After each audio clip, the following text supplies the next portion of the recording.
Hello and welcome to my guide on class order halls, a big new feature in Legion, similar to the Garrisons but pretty much minus a lot of the problems the Garrisons brought. They're still pretty key to the endgame of Legion, so this guide exists to give you an overview of what they are, how they work, and then all of the advice that 6 months of beta testing has taught me. We'll begin with an overview, and then we'll go into depth about each element of the order hall, including champions, missions, upgrades, and rewards. Then finally, I'll just give you a few of my own tips. At a glance, the Order Hall is similar to a Garrison. It has followers, though we don't call them that, we call them champions. Unlike in Warlords, we only have 8 champions in total, and of those 8, only 5 can be active at once. They also have equipment slots, so in a way they're almost a mix of the Draenor ships and Draenor followers. We also have troops who are expendable forces that we can deploy alongside our champions. The mission system that these troops and champions engage in is very similar to Warlords, but with a few differences. While the Garrison had numerous buildings, the Order Hall pretty much has all of that condensed into an upgrade tree. This is a series of 5 choices and then a final unlock. These cost Order Hall resources to research, and they take quite some time to unlock. The final unlock lets you equip a second legendary item, which makes it pretty much essential for players who plan to raid at the more serious levels. So while all that stuff mightn't be your cup of tea, there is the really fantastic Order Hall campaign. It's a series of narrative-focused quests that are specific to your class. They have good rewards and they cover some really cool bits of lore as well. These begin while leveling, but they can only be fully completed once you hit max level. It isn't really worth me going over the initial steps, as the game does a really good job of tutorializing that aspect of the Order Hall, so let's just begin the in-depth section with champions. So you get a total of 8, they're unlocked via your initial quests in your Order Hall campaign, but only 5 can be active at any time. There's a 1-day cooldown on activating them, and it costs 250 gold. Like followers, champions have to be leveled up to 110. Once they hit level 110, filling up their experience bar will increase their quality from green to blue to purple. Doing this will unlock additional traits and equipment slots. They also have an item level. Some higher-end missions require a higher item level. Currently, the maximum is 850, but it's likely that this will increase as patches go on, kinda similar to what Warlords did. A champion's item level is increased with an armor set. These come in 3 qualities, giving you +5, +10, and +15, each to your champion's item level, and you can get these through a few different means, including work orders if you take a certain upgrade, quests, and follower missions. Abilities are kind of similar to what they were in the past. Each champion has 3. One of them is their actual spec, and then there's 2 other abilities that they'll get, which correspond to types of threats that you'll encounter on missions. Each champion then has 2 equipment slots, unlocked when they reach blue and purple quality. You can put equipment into these slots, which is a little bit similar to the ships on Draenor. Broadly speaking, there are 5 different types of permanent equipment.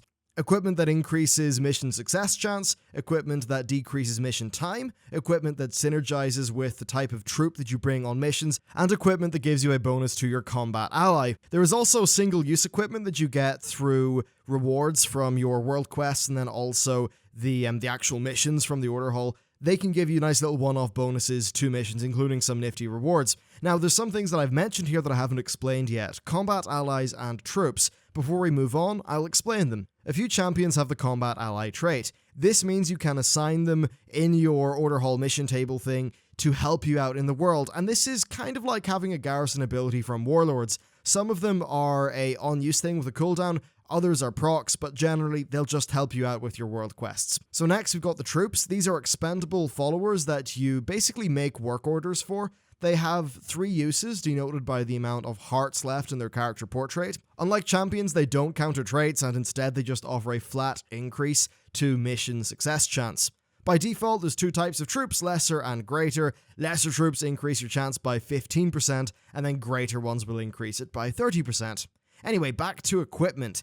Within those 5 broad categories that I mentioned, there are a few different variations, and they also come at different quality levels, all the way up to legendary. For an example, giving you increased mission success chance and reducing mission time. So the legendary stuff really is quite good, and by the time you get a champion decked out with legendary equipment, they really will be quite powerful and well, just good to have. With champions and troops covered, let's talk about the missions that we're going to be sending them on. While these are similar to the ones found in Warlords, there are a few changes that you need to be aware of. Missions have a few different threats. These are in a few different types as well. So the regular threats are categorized as being hazards, minions, spells, or bosses. Hazards, minions, and spells are all counteracted by your champion's abilities, while bosses are counteracted by the spec of your champion. On top of this, threats can have modifiers on them. These are quite fun. I'll just go over the list of what they do. So powerful will reduce your chance of success greatly if not countered. Slowing will double the mission duration if not countered. Lethal will kill all troops on a mission regardless of how much health they have left if it's not countered. Cursed will disable bonus loot on a mission, and then Disorienting will double the order hall resource cost of the mission if not countered. None of these things are good, so you really do want to have a diverse team of champions. Now, you probably noticed that I mentioned bonus loot, but I haven't actually talked about it yet. So, what is bonus loot? Well, for every percentage chance of success above 100, you get a chance of bonus loot from the mission. This rewards players who have countered their missions well, and those rewards include artifact power, gold, blood of Sagaris, bonus roll items, rep tokens, champion experience items, champion equipment, champion armor, and dungeon quest items, so it's definitely worth your while to shoot for them. Missions also cost order hall resources to do. Now, these are very similar to Garrison resources, but you'll have to collect them by doing content on your character. This includes collecting treasures, killing rares, doing dungeons, completing world quests. In the beta, I really haven't found that getting order hall resources has been much of a challenge, if I'm honest. Now, with the missions covered, let's talk about upgrades. The Order Hall has a whole bunch of upgrades. These are similar for each class, but there are variations. So instead of covering them all specifically, I'm going to be a little bit more general since the specifics don't matter all that much. Every class upgrade tree ends with the ability to equip a second legendary item, and these upgrades are purchased from an NPC that's unlocked early on in the Order Hall campaign. They cost Order Hall resources, and they have a very hefty research time. Additionally, if you want to change them in the future, most of them take 3 days to change over and cost a hefty amount of Order Hall resources again. Now, these come in the form of 5 sets of 2 mutually exclusive upgrades, and then the final legendary item upgrade. The first choice takes only 2 hours to research. You can choose between an upgrade that increases mission success chance on your first mission of the day, or an increased chance of getting a bonus item level upgrade on your questing gear and rewards. This is only for the non-repeatable quests, so it doesn't really cover world quests or anything like that. The second one takes 4 hours to research. It's either mission completion related stuff, so duration and success chance, or a class-specific buff. As an example, there's a really cool one where Death Knights can summon a charger that they can actually do combat in, but generally it's some sort of buff that's useful to your class when you're out in the world.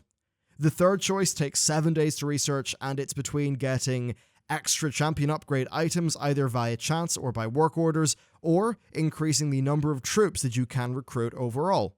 The fourth choice takes 10 days to research, and it's between upgrading your lesser troops to have a 5% additional success chance, or upgrading your greater troops to have an extra 15% chance, but only if a mission meets certain conditions. Then the fifth choice takes 12 days to research. Yeah, 12. The first option varies actually quite a lot for the different classes. Priests, rogues, warlocks, and warriors will get another 100 Order Hall resources if they complete a world quest with a combat ally. Mages, paladins, and demon hunters can place a work order that'll instantly complete a world quest every 3 days. It's only on the basic world quests though, so not the super rare like challenging ones. And then finally, DKs, druids, monks, and shamans get access to a special, more powerful type of troop. Then the second choice is between an instant bonus roll token, work order, or, for the warriors, death knights, and shamans, the ability to instantly complete a work order every 3 days. Then the sixth choice takes 14 days, and it lets you use a second legendary item, something that, of course, if you're a raider, is going to be highly important to you. Next, let's talk about the rewards. So, of course, rewards are great, and let's have a look at them. We've got the Quartermaster up first. Now, this guy sells a bunch of useful items. Everyone will get a 8-piece armor set. You get the first piece when you hit level 100, and then the other bits of that are unlocked by completing reputations, earning artifact power, completing your Order Hall campaign, and then progressing through the Legion dungeons. You can then purchase items for Order Hall resources that upgrade the item level of the set's gear. So there's lesser armor kits which bring it to an item level of 820 at a cost of 500 resources, Then there's just the armor kit, which brings it to eye level 830 for 2,000 resources. And finally, the greater armor kit, which brings a piece of that gear to item level 840 for a cost of 4,000 resources. 840 is actually a pretty high item level for the start of the expansion, so it's definitely worth shooting for this early on, especially since you'll get a nice set bonus that's pretty handy in the world. The mission rewards are then typically follower experience, artifact power, items, gold, blood of Sagaris, and then your follower items, but there are some unique missions which drop pets and toys. There's a toy that makes you a crab person for 10 minutes, one that makes you do a flex emote for 10 seconds, there's also a baby fellbat pet and a baby corgi pet.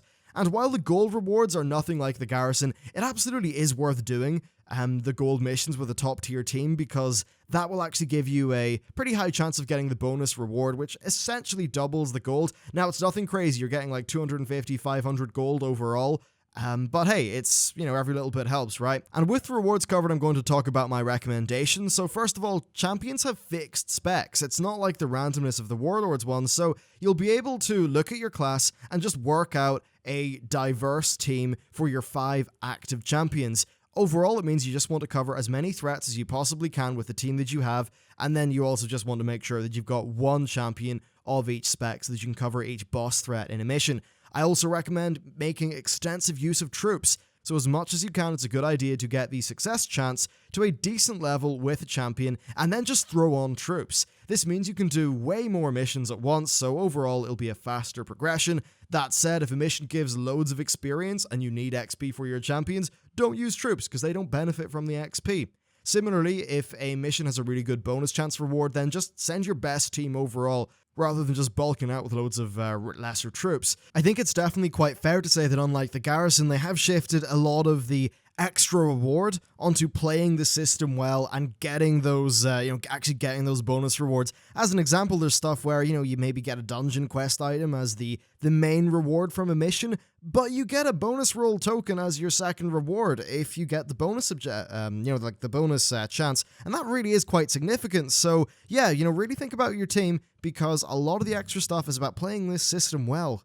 For a lot of the time on the beta, I was a bit too conservative with how much I used troops, which is rather silly. Overall, you do need to send a champion on a mission to be able to do it, but you have 5 champions, which overall means you can do 5 missions at once if you're bulking them out with troops, so bear that in mind.